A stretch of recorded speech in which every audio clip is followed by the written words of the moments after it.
Ini terakhir topik terakhir yang saya ingin bahas. Ya. Kita bahas tentang peran dan tanggung jawab para HR leaders. Nah, saya berikan di sini, ya, terserah mau disebut bisnis partner atau apa. Peran utama pimpinan fungsi MSDM adalah bersifat sebagai penasihat ahli, expert advisor, dan sebagai mitra strategik partner, memberi dukungan, ya, support. Penanggung jawab utama efektivitas penerapan MSDM dalam sebuah organisasi. Ini adalah proses kerjaan MSDM, penerapan strategi, pembuatan penetapan strategi, policy, objektif, rencana rinci dan sebagainya di bidang MSDM, baru prosesnya itu sampai pemisahan. Nah, ini kita bicara tentang kompetensi dasar. Kompetensi dasar, kompetensi dari McClellan, saya ambil dari McClellan, adalah gabungan dari 3 elemen, yaitu knowledge, skills, dan attitude dan sikap. Ada 3 kelompok knowledge, skills yang fundamental, belum attitude, ya, yang harus dikuasai oleh para pimpinan fungsi MSDM pada level yang cukup mumpuni. Nah, ini adalah survei oleh Columbia University dan Korn Ferry International, Columbia University di New York. Nah, begitu masuk abad 21, mereka mengatakan akan terjadi perubahan besar. Mengapa? Karena terjadi globalisasi besar-besaran, ya, WTO berlaku dan sebagainya.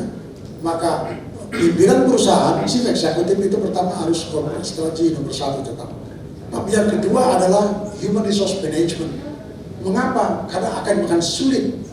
Kita perusahaan berkembang cepat, tapi sulit mencari orang yang tepat.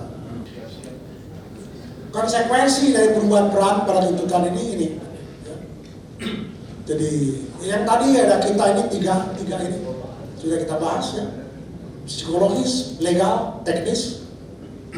Tapi kemudian kita harus punya pemahaman tentang business acumen, business proses. Kemudian soft skill kita harus ahli. Lalu kita juga yang merah itu kita mulai tahu tentang strategic management. Kalau kita sudah di direktur atau anggota direksi resmi diangkat oleh pemegang saham, maka fokus pekerjaan kita lebih banyak di sini. Kita terlibat teknis, kita harus mulai limpahkan. Ini pada level menengah, ini level manager atau supervisor. Ini guncangan dalam tiap elemen pesta. Ekonomi, politik, ekonomi, teknologi, sosial, budaya, alam, lingkungan. Oke, saya kira itu ya, paparan saya. Mudah-mudahan ya kita agak cepat sih paparannya, tapi bisa tangkaplah sebagian. Tanya jawab. Luar biasa kita tadi.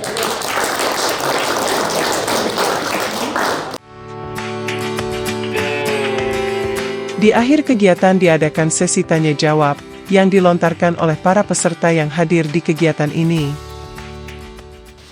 Yang ingin saya tanyakan, apakah ada sixth sense dari Pak Ruki pribadi gitu ya, secara pengalaman gitu ya, selain tadi pesta itu kan ada politik ya segala macam, ada nggak sixth sense-nya gitu bahwa ini bakalan terjadi nih, terus strateginya sudah disiapkan gitu. Apakah kita juga perlu nih untuk bagaimana membina atau bagaimana membentuk sixth sense itu sebagai seorang HR gitu. Itu aja sih pertanyaan saya. Terima kasih. Menarik, berat sekali. Terus terang saja, karena saya bukan dari ekonomi umum, jadi perhatian terhadap hal yang terjadi saya kurang. Oh gitu, waktu terjadi harga timah dunia anjlok, saya tidak terlalu tertarik. Terus waktu saya di Pricewaterhouse 85 atau 86, harga minyak dunia yang saya juga pikir apa urusannya perang Mesir sama Inggris kok jadi ke itu. Saya belum ada perhatian di situ, kesalahan salah satu hal yang saya sadari. Ya. Barulah setelah saya selesai jadi direktur saya berpikir, ini mulai. Jadi kira-kira mulai abad 21 itu saya mulai berpikir, dan saya sudah mulai bukan orang aktif lagi. Saya sebagai orang bebas, preman. Jadi seperti itu saja. Jadi bagus sekali pertanyaannya, ya Pak Didin. Kepada teman-teman itu kan perlu punya sixth sense. Ya. Walaupun harus diyakini dengan big data itu dipastikan kira-kira demikian. Nah, jadi mungkin mohon arahan mungkin dari yang sudah punya experience pengalamannya sangat banyak nih dari berbagai macam generasi. Bagaimana sih sementara kita tadi banyak kendala sebagai untuk driver manager ini gap antara generasi, tapi bagaimana menerapkan sekarang di era digital culture itu supaya bisa betul-betul mengengage pada SDM yang ada di dalam kontaknya corporate supaya mereka bisa sampai goals yang diinginkan oleh perusahaan. Akhirnya behaviornya terbentuk gitu, kurang lebih mengarah. Kalau corporate culture itu luas sekali, jadi ya Pak, kita juga nggak bisa mengatakan corporate culture yang mana yang paling bagus. Ya, best practice itu perlu dipelajari, tapi jangan langsung diadopsi. Ya, jangan langsung ini bagus kita coba praktekkan. Lihat dulu, apakah best practice itu di sektor industri yang sama dengan kita, Indonesia berbeda. Ya. Best practice, apa yang dilakukan tentang sesuatu di sebuah bank, belum tentu cocok untuk sebuah pabrik garment. Itu beda sekali. Pabrik garment sebaiknya melihat apa yang dilakukan pabrik garment lain, dan itu juga berhati-hati juga. Apakah itu garmentnya asing atau garmentnya Indonesia? Garmentnya asing itu juga beda. Jepang dan sebagainya, Bangladesh itu lain-lain.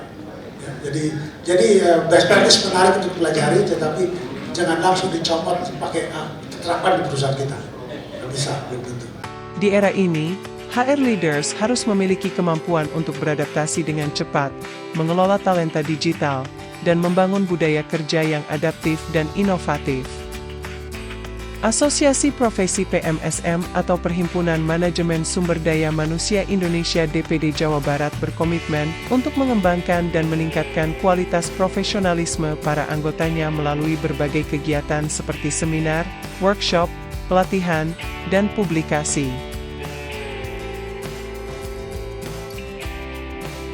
Ya, perannya semakin berat tentu saja ya.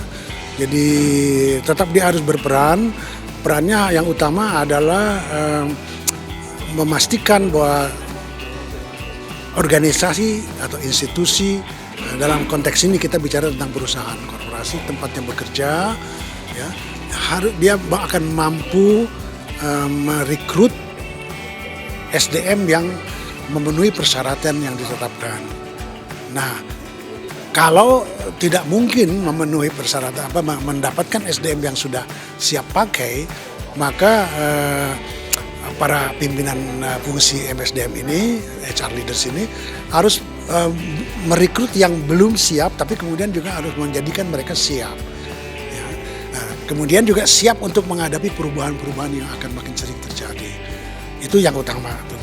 Ya, jadi berperan sebagai mitra strategik dari pimpinan perusahaan tempatnya bekerja.